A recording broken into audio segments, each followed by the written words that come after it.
Hi there, Eldon here. As you can probably tell by my immediate surroundings, I'm not exactly new to nerdy hobbies. But this year I Down with the goblins! got into a rather specific one. So, without further ado, let's talk about Empire.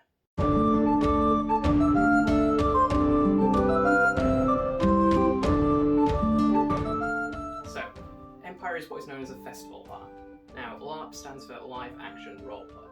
It's a hobby. It's somewhere between D&D and improv acting. You can do a lot of cool stuff. You get to dress up in stupid costumes and go around beating people up with foam weaponry, if that's your poison, I guess. But there are a lot more people who can explain a lot better. I'm very new to the hobby itself. Not that you know it. But the hobby itself is really fun. It's something I've got into very quickly, and the community is often very, very inviting. It doesn't hurt that I knew a lot of people who were already in. I can imagine it's very difficult going as a new person, just to get stuck in, but if you're the type of person who goes to these things alone and just throws themselves right in, you'll be completely fine. My friend Michaela, who has her own videos, I'll put them up in the thing, wherever that is. Oh, doing a YouTube, how fun is that? She went on her own and didn't particularly know many people there, if anybody, if I recall correctly, and now she's a massive part of our game. She plays my fiance, which is kind of wild, considering I met her 6 months ago. But yeah, the hobby itself is very fun.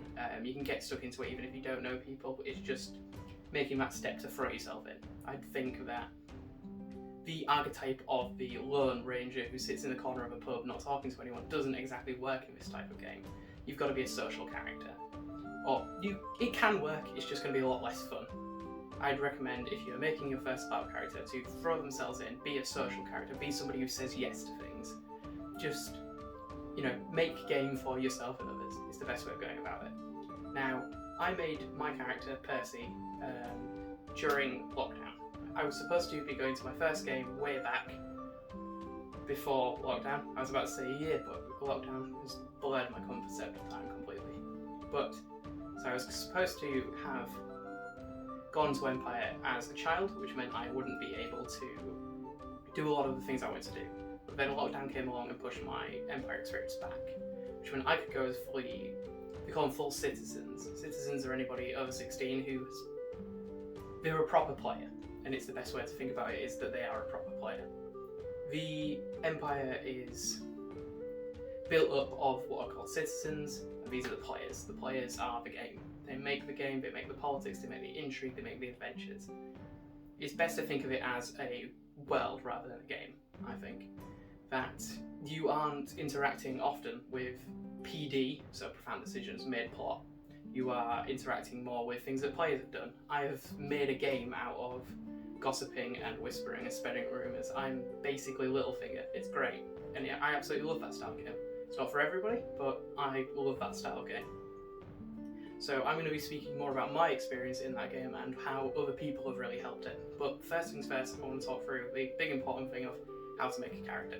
So, when you make an Empire character, you visit Profound Decisions website, and they have a wonderful little wizard that will take you through. I'll throw a little picture up of it, and it takes you through character creation. When you get to the event, you'll be given one of these, which is a passport. It's got your character's name, so Percy Summerstrong for me, and it has all the information you need. It's a really helpful thing for new players. When you're making your character, though, you get to pick a couple of options that will change how you do things. So, the big one is Nation. Nation in Empire affects your costume, it affects how you act. Empire has this wonderful thing called half magic, and half magic means that you are like the people you're from. So Dawn, which is my nation, these guys, we are very Arthurian Knight-esque. We are inspired by medieval Germany, Arthurian knights and legends.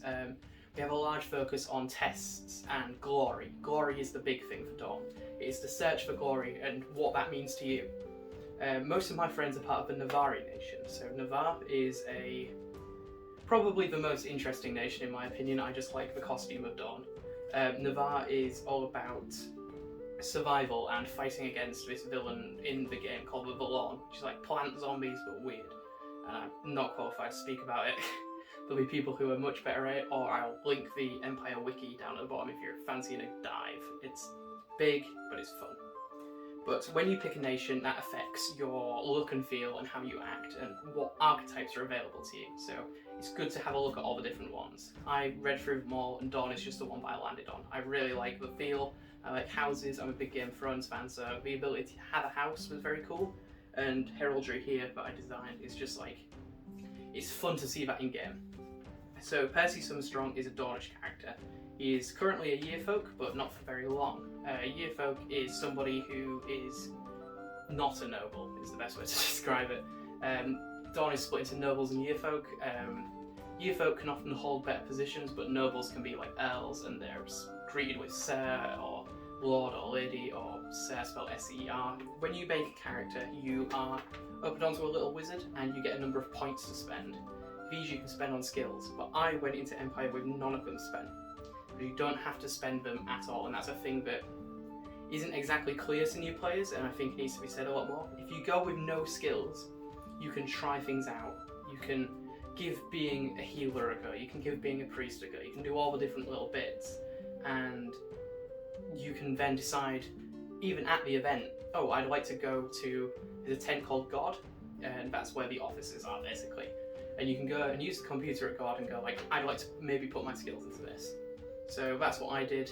I spent the first evening of my game as somebody with no skills. So on the Friday I was just a person. And by the end of Friday night I was thrown into the priest game, which I absolutely love, and I can highly recommend to anyone who enjoys the social side of the game and the politics. It is just mental what you can get away with as a priest. But there are a number of things mechanically to do with characters, but I think the best way to look at it is figuring out who you are as a person.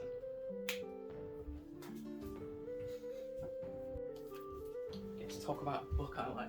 So, this book here, which is the Ultimate RPG Character Backstory Guide, which is by James D'Amato. I'll find an Amazon link and put it down below. It's just fantastic for character stuff. Not all of it will work with Empire, because Empire is a very planned out system, but there are certain chapters in here which you can just look at, and it'll give you ideas to flesh out you as a person. Because Empire really made me realise that I'm not a character, I am a person at Empire. Percy has his own history. He has things he will and won't do for things he wants, and he has things he cares about.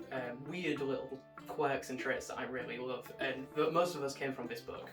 There's sections in here on things about scars and dreams and people in your past, and just little things like that you can talk to about with people is just fantastic. Like, a lot of my game came from just occasionally mentioning something from my homeland, and somebody else going, oh yes, I have this thing in mind, and then you have a conversation and you get to know somebody.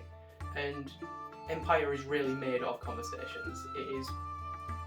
It's a lot of nerds talking about their own little piece of backstory, and it's just lovely to see what people come up with. House Brightstone, shout out to you guys, have one of the most interesting house backstories, and I didn't realise they were as new as they are.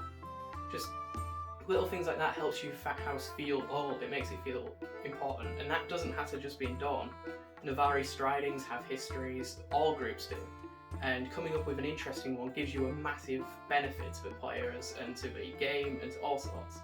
In fact, if your backstory has something that PD thinks cool, they can often send you a little plot document or a little note, or maybe steal something for a plot event that'll come up later, and who knows, you might have helped shape the world without even realising it. And that's just a really cool thing to happen, and I love that PD gets players involved like that. But yeah, in this book there's a lot of helpful things. You can buy a couple others which are handy for D&D and stuff. This is good for D&D as well if you're making characters and stuff. I said stuff a lot there, didn't I? But yeah, these books like this, Pinterest, I love a good Pinterest. Just coming up with a character that is unique and is a person rather than just like, I am the ranger, I am the rogue kind of deal, is always a really cool way of going about it. Figure out what you're willing and unwilling to do for things you like. Figure out what your phobias are. Do you have any weird little scars that have a story behind them? Do you have a weird little anecdote about you as a child that you like to bring up when drunk? You know, just things like that. There are fun little character details that make you feel, and the world feel, more alive. I talked briefly there about options you can take as your character at the start, and when you make your person, you make your character, you make your player. One of those is resource, and resource is I would best describe it as like what your job is when you're not in the game. So there are military units, which is one I currently have. You can change, it's only a couple of the in-game currency, so it's a couple crowns, which is like the middle. Resource helps you make things, or it gives you things, so business gives you money, a congregation gives you liao. Military units help you support armies and you get things back, depending on what you do.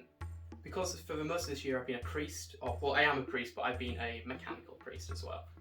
I had liao. So liao is the kind of like priestly magic that it's like a herb or something, like a chemical that you can eat to do priesty things. When I say eat, you just rip it like that, and I'm not going to rip that word too much, but you can do that and it will just enable you, it's like a point buy to allow you to do a priest skill. So one of the priest skills being insight, which lets you read the mind of another player, and you have to have a ref present for that, and that's why I don't do it anymore, because one of Empire's kind of downsides is that the refs are very spread out. So things like that are harder. Hallowings, you go to God and talk like that. But resources you pick, and they can really affect your character backstory. So Percy, my character, had a congregation for most of this year, which was, in my mind, because you can flavour it however you want, his was looking after his family's graveyard. He was a glorified gardener, but he had a religious practice, and his congregation was producing liao for him. Which, it's just a fun thing, it's a fun little feature, and it allowed me to talk to a lot of people about funeral rites, about passing, about death, you know, just things that my character would find interesting, and other characters find interesting, and you get a wonderful game out of that. I talked a lot to Mark Holmes, who, I can't remember the name of the player, the name of the character, sorry, but Mark Holmes from Tabletop Weekly. Their character is just very interested in the funeral rites of the game, so I'm in letter communication with Mark about that, and that's a very fun way of doing things. It's also allowed me to get into other houses, so Max from LARP Max in Castellan, he's an earl, and I've come up to him and be like, I'm a wisdom priest, I have this interest, and he has taken that and made fantastic game for me. The majority of my game either comes from Michaela's Bryn or it comes from Max, and that's what I mean, communication, getting involved in things is vital in this type of game. It's just finding the right people that can be a little difficult, but once you found them, you can make a great game out of it. So resources are a good way of doing that. You can say, like, as a congregation you get so many votes in Synod, which is like the priest, council, court thing, and you can use that to go do politics, you could use it to go pass a motion, that kind of thing. So resources are a massively important character thing to look into, and if you're just going to try it out, maybe a business is good, it just gives you money, so you can just give it a try out and change later. The first change is free anyway, so I'd say if you're only going to try it out, maybe take business or some of the similar ones that give you money, and then you can just change when you want and make a proper character later on. Other people I know did that. Farm is a good one that gives you money. That's what Michaela's got, a farm. She's got a chicken farm, and that produces money for her. She's one of the richest people I know, and I steal a lot of money from her quite regularly. But so money making ones are good for a first one. If you're wanting to get into a specific area of the game, look at the different resources and how they affect things, and just make a decision that helps your character get what you want out of your character, because at the end of the day it's your fun, it's your weekend. So now the kind of info dump is done, I wanted to talk about my experience at Empire, because when I was getting into hobby, videos like Rick Van Man and Momo Bryan's LARP videos have always helped me figure out whether I wanted to be into hobby. And I feel like helping and talking it from a year's first point of view, so a lot of these were Empire events only, where I'm looking for it from a year's perspective back, is a really interesting way of doing it and can help people hopefully, come to LARP. And Michaela's video, again, up here somewhere, is another good example of a new player coming in with no experience from it. I've had friends who've done LARP, but again, it doesn't really equate properly. So if you've got a friend who's begging you to come, I'd say give it a try. So Empire is 4 times a year. It's E1, E2, E3 and E4. They fluctuate briefly, but most of the time are around summer. But they're supposed to line up with the in-world equinoxes. So you have winter, then it's spring, summer, and autumn. Just had to remember my seasons there. So my first event was winter, this event, which, yeah, it was pretty cold. If you're wanting a nicer experience, spring and summer are the best events, but winter was very fun because it got dark quick, and that meant a lot of the fires and things like that came out very nicely. But it was chilly. I'm not gonna lie, it was pretty cold. Bringing extra socks is a mantra now at LARP. People will repeat it to new players constantly, but the thing I'd recommend is bringing underlayers. Underlayers are friggin' lifesaver, especially in combat when you're running around and you've got thick armor and stuff on, but it's just rubbing, it's horrid, it's not great. Underlayers in the winter are fantastic and a lifesaver. So that's my little bit of advice. E1 was my first ever into LARP, so I went in with, like I said, with no skills briefly. I didn't really know what I was going to do, and my friend Eads, they are a fairly well-known wisdom priest at Navarre. They now run Standing, and some of the Songs and Stories circle is done introducing by them. You'll probably know them, Anwin Stormbroke. Put a picture up, little tiny person with a hammer, fantastic, very iconic. Terrifying as well, absolutely terrifying.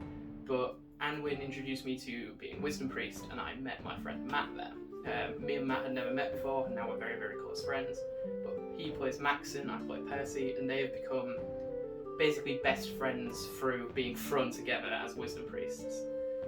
We got into a bit of a mess with Heretic, and we were both dedicated on that evening, and it was fantastic RP. Whoever it was who played the Heretic, I don't know your name and it's really sad, but you really made my evening. It was a fantastic game. I got to thrown writing on my first evening, doing big plot things. It was fantastic.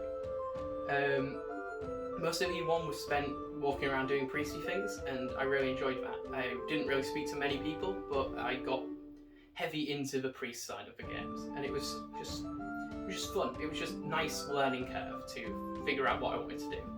Maxon and Anwin, Anwin is Percy's cousin, so that's how new them I see. I see meaning in character. But yeah, just E1 was a nice learning situation. It wasn't too intense, it wasn't too light. I had a couple of nasty bits of combat, which were fun. Some of them less so, but some of them were very fun and created a nice bit of drama. But I'll talk about combat in just a second. So, this is Percy's mace. It is a LARP safe weapon, so they have weapon check, and that means it's safe to bonk people with it and it's not going to kill anybody. I'd recommend buying weapons at the event. I was lucky because mine passed, but if you buy a weapon at the event, it's more likely to because PD will do a big check. And you can get some really fancy things there, it's really nice. I bought a dagger there, which I'll do a little cutaway to, and it was just very... I was worried it wasn't going to, but I'm glad it did. Combat is a big part of Empire. Every event there are 2 battles, you fight in one of them as your player. So Percy, I fought as Percy on the Saturday of E1, and then on the Sunday you fight as the Orcs. Half of you do that, half of each, so you've got a big force, and you can have epic battles. What's your orc name? My orc name? Oh, Bert. Yeah. I think Bert is a good orc name. There you go. ABC, cardboard box. I am the box. we're being photographed. Yeah, fuck off. So those are battles, but there are skirmishes as well. Skirmishes are terrifying. They are tiny battles that have maybe 30 people on them, like that kind of number. You go in, you get absolutely shredded to bits by ambushes, you have to do missions, you have to go fight a big monster. It was a spring horror. I didn't get onto that one unfortunately, but I have a friend who did. And just, that's a very fun thing to get into.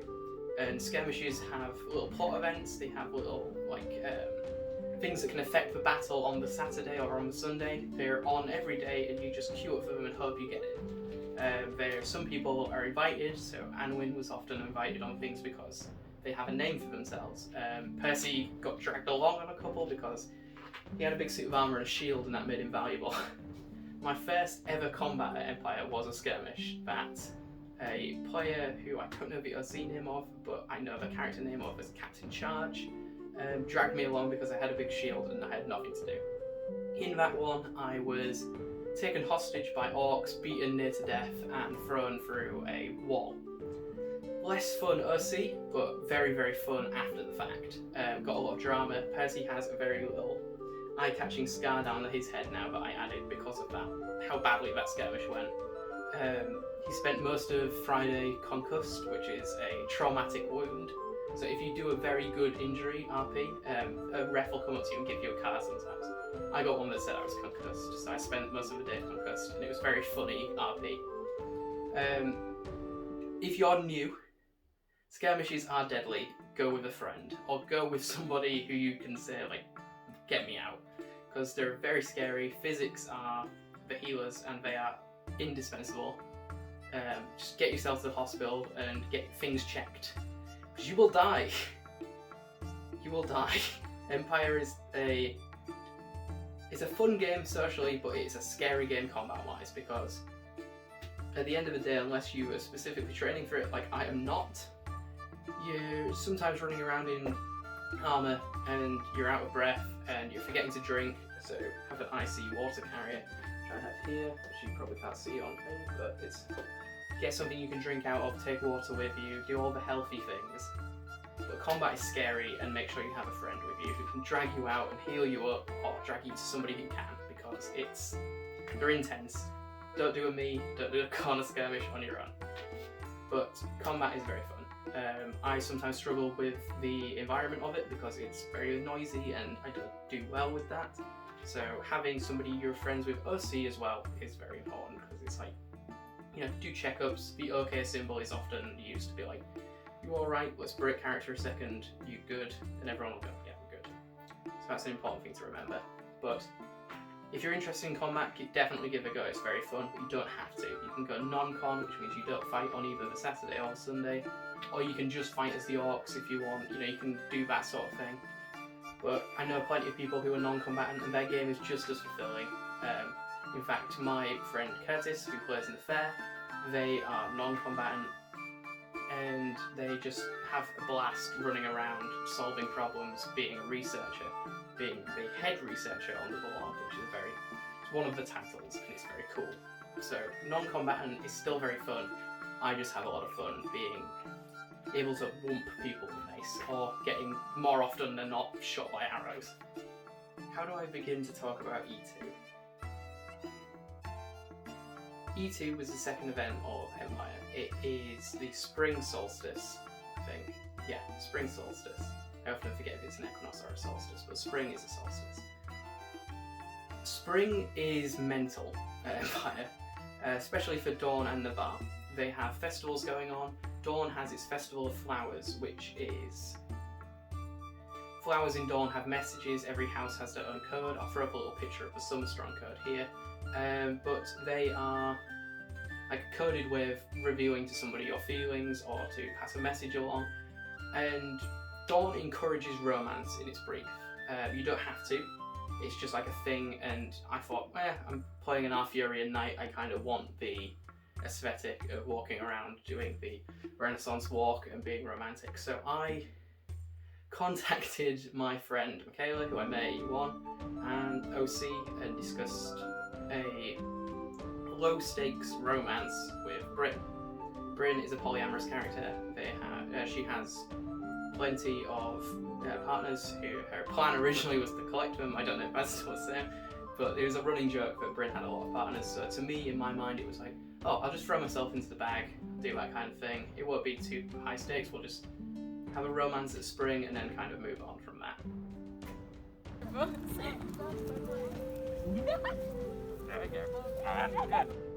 That's not what happened.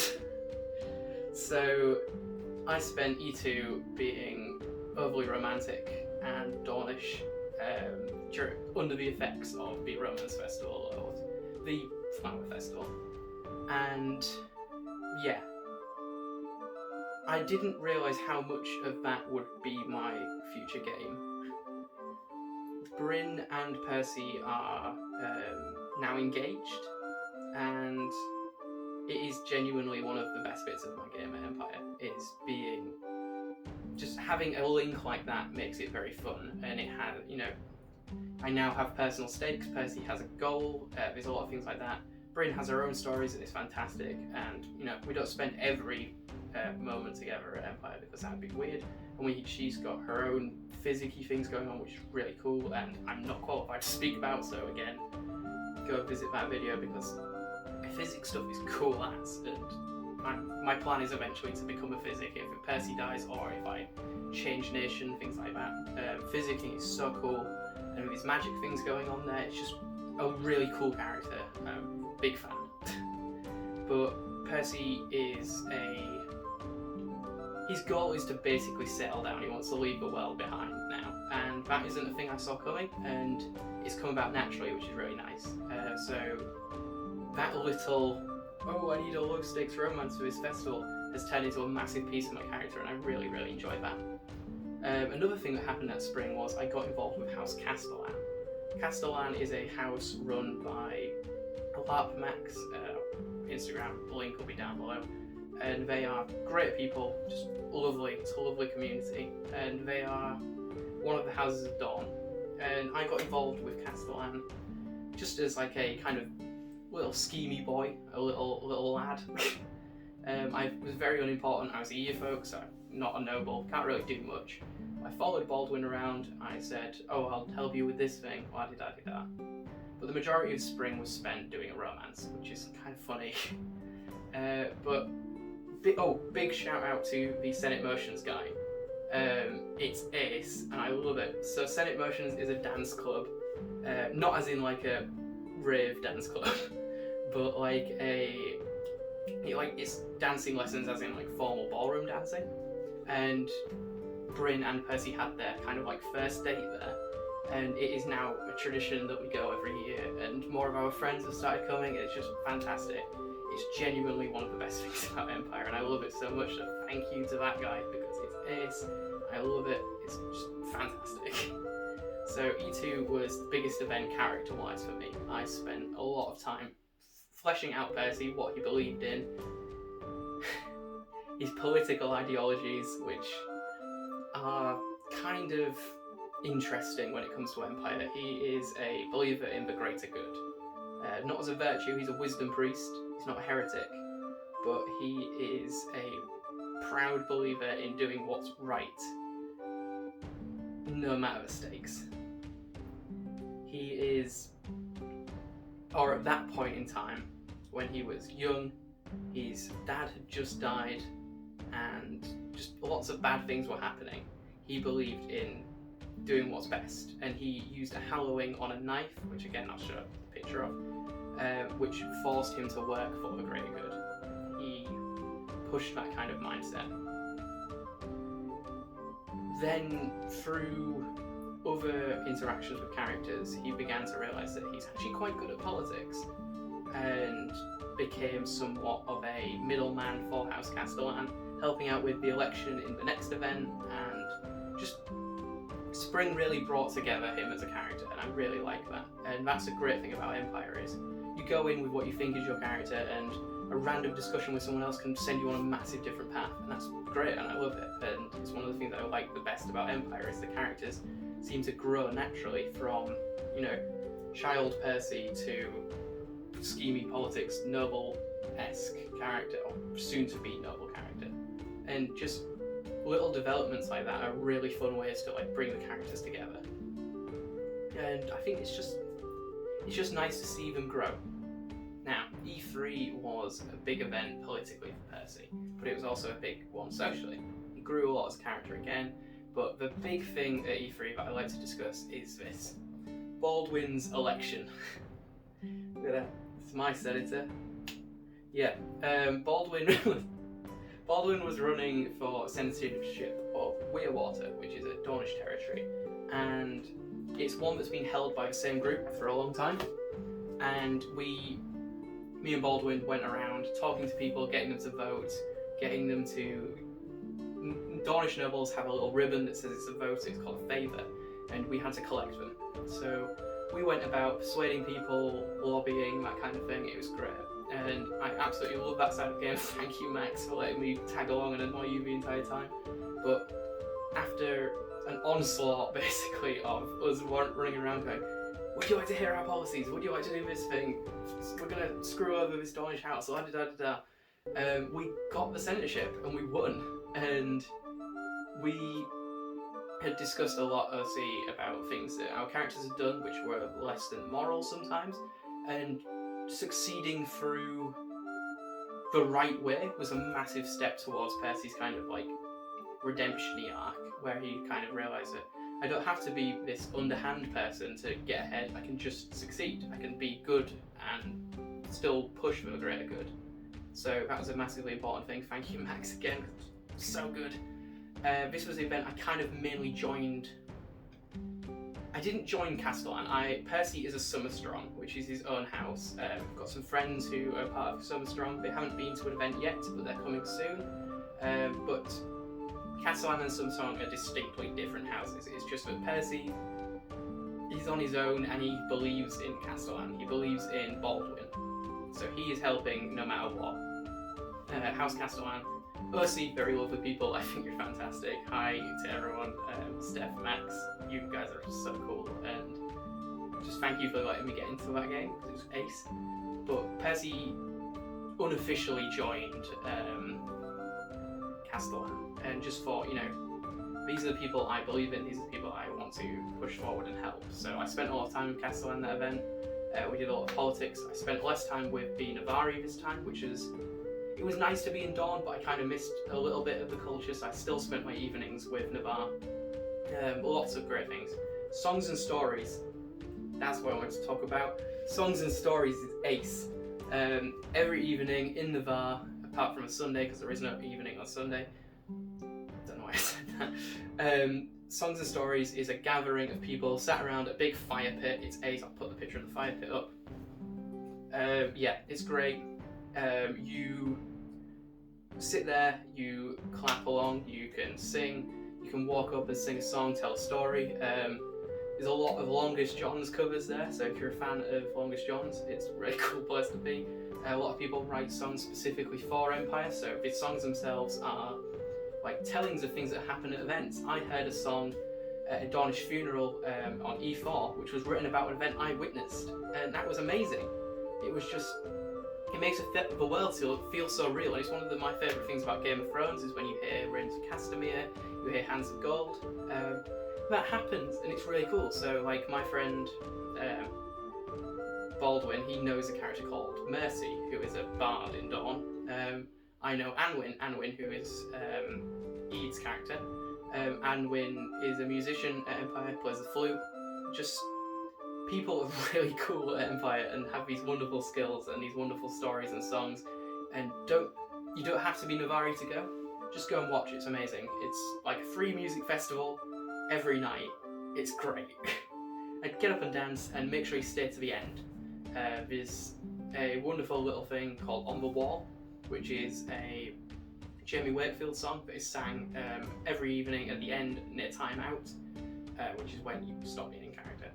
And everybody gathers around the fire and goes over it with a sword in time, or with a knife in time with the music, and it's just, it feels so cool. Genuinely one of the best things ever was Eads dragging you up right to the front of the fire on my first event and going, come on, we're doing this. It was brilliant, really love it. Nice job, Navarre. That's how you do fictional cultures. Really cool. But yeah, E3 was big. It was fantastic. I got a lot of politics done. Did less combat, but the combat I did was really fulfilling. Just great time. Spent a lot of time with Bryn, which leads on to my next point. But Bryn and Percy grew closer over E3, and we planned a player event. So I'm going to talk about that in just a sec. So you're probably wondering, what is a player event? Player events normally are what are called sanctioned player events. So you write to PD, say, I'm running this thing, do you approve? Can I have the rules? Can I do this? So player events are usually run by companies or individuals who have crowd-funded money, they get approved by PD, and a bit of plot happens, and everything at that player event is considered canon. So if you die at a sanctioned player event, you are dead. You know, you're done. Character's done. There's nothing you can do about it. We ran a social. So a social doesn't require to be canon. Anything you do, it doesn't really count. So you can't really make you can't do a spell. You can't do things like that. It's just a gathering of friends in costume. Do a bit of combat if you want, but there's no stakes. And we ran one in my friend's field. I'm going to throw up some pictures of the planning here as I talk. Normally people don't do player events in their first year of Empire or plan them. It's just that me, Eads, and my friend James went insane and decided to plan one.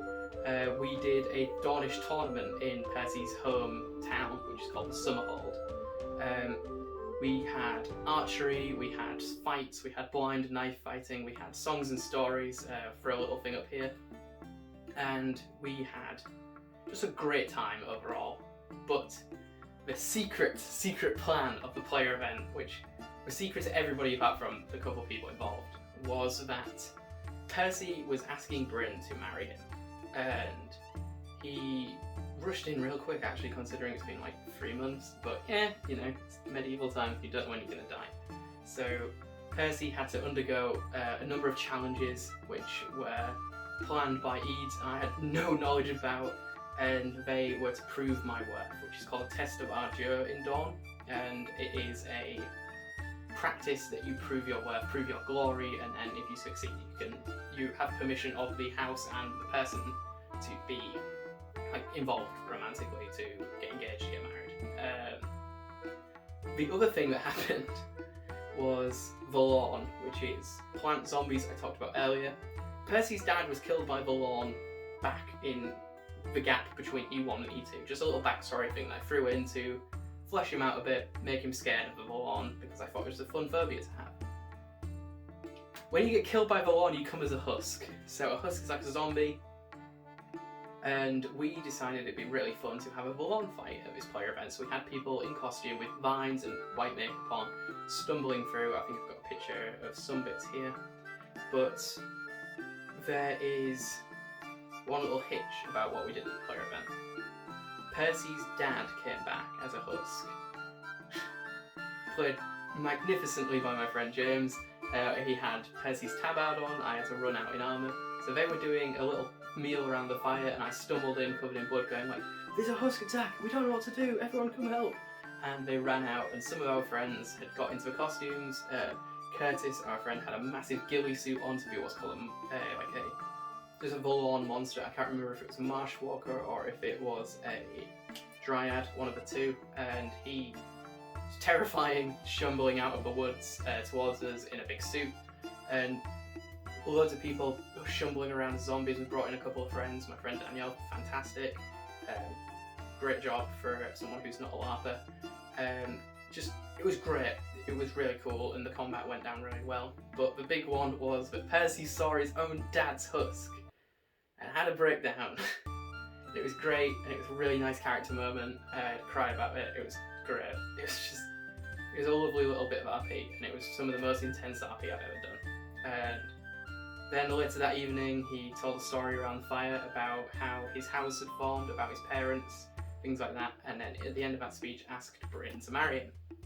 Bryn said yes, thank God, and they're engaged, and that's a really fun character thing. We're going to have a wedding hopefully in spring, as long as none of us die, which we all would, and yeah, it's just a great character moment, and player events are very fun. Probably best to go to proper ones because they're going to be better than ours, but I had a whale of time planning it. People had a great time just gathering, being friends, doing real archery was really fun, just loads of good little bits. So yeah, player events, big success, big fun thing, lots of fun RP there, and it filled the gap between E3 and E4 very nicely. Barushkin roulette. Matt Pennington will shoot you if you shoot me first. He has no power here. Matt Pennington, we've discussed this at length. Matt Pennington has a bomb in every LARPer's nest. He can activate at any moment. I also dropped my knife. I don't know where Why did I stab you? Where did I stab headbutt you? No, where did I stab you? I don't know. Oh, did I hear you? I think so. Okay. I was more concerned with the fact that I headbutted you. Did you? So, that brings me to E4. E4 was the last event of the year, and it was the one that happened most recently. Not a lot happened event-wise, you know, like big event things. We just had a lot of nice character moments. Did a lot walking around with Bryn. Bryn had her own stuff going on, which was very fun. I mainly followed that event. It was a lot of following around. I did a bit of politicking, which was nice. Worked a lot with Lady Ione, who was played by Steph. Very Yorkshire seamstress or something along that lines.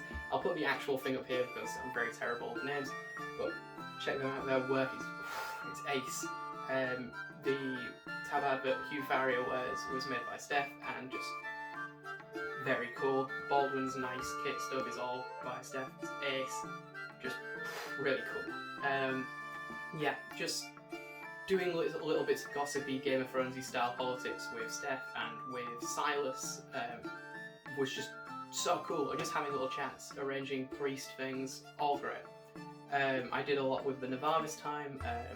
Wonderful little moments, little character things that we worked out before, which were really nice, such as Percy and Bryn's meeting again, which you can see us here rehearsing. And yeah, it's just, there was a lot going on. It was really cool. It was sad because it was the last event. It always has that feel at the end of the event, but you're sad because it's not, you know, it's coming to an end. But this one felt very like, oh, there's not going to be one for ages kind of deal.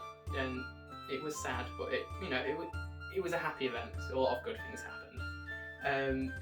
I'm looking to bring more people with me next event. So a couple of my friends are coming with, which is going to be weird because like I'm the one introducing people, which is odd, and it's just, I've only spent a year in the hobby, and I feel like, oh, it sounds like a long time, but to me it doesn't feel it because we've only had four events and a player event, and it's odd that it's like that, but it's just, you know, it's weird. It feels weird to be here at the end of it all and looking back on it, but I really love it.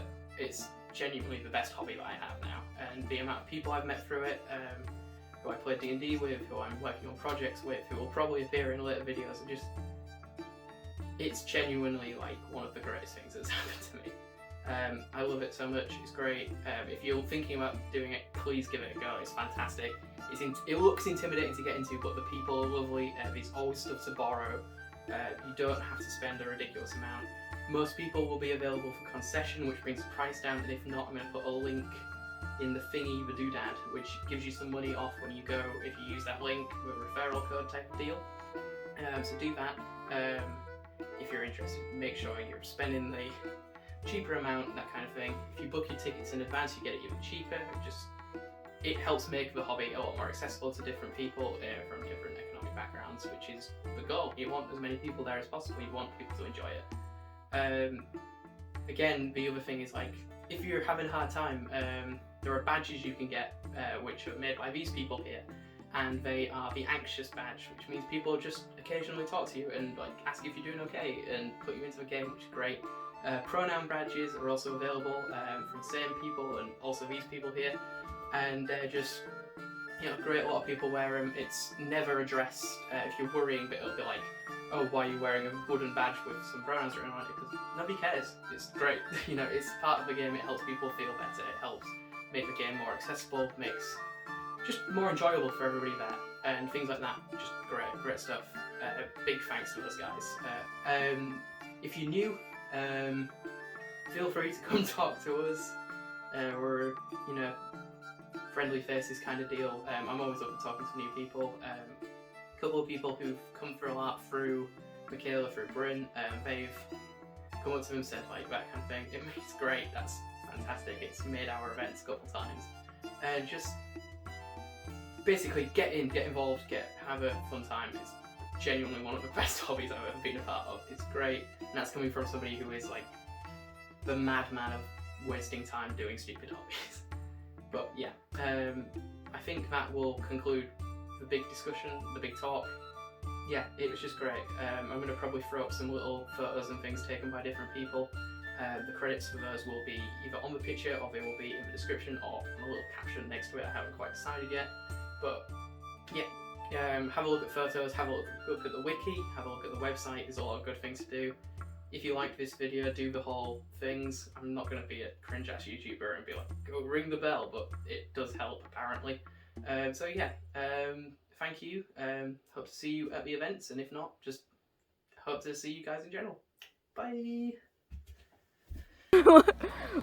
Hello, and Hello. who is your character? Who is me? Who is me? Yeah. I'm Percy Summerstrong, male wife of Bryn Stormbrook. Not yet. Well, not yet.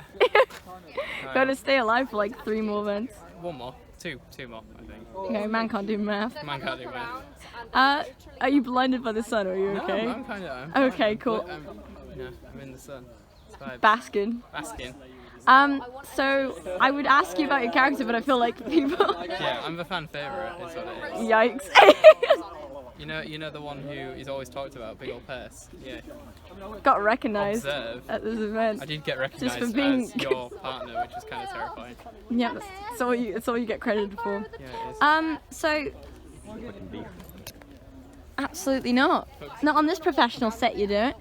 What are your plans for this event? Well, I've got to do a lot of corny RP with you, Disgusting. and I've also got to. I've also got to do a lot of proxy senatoring, so I'm in the politics game, so that's quite fun. Ooh. And there's a Dornish wedding, I might crash for a laugh, see what happens. I was waiting for you to stop.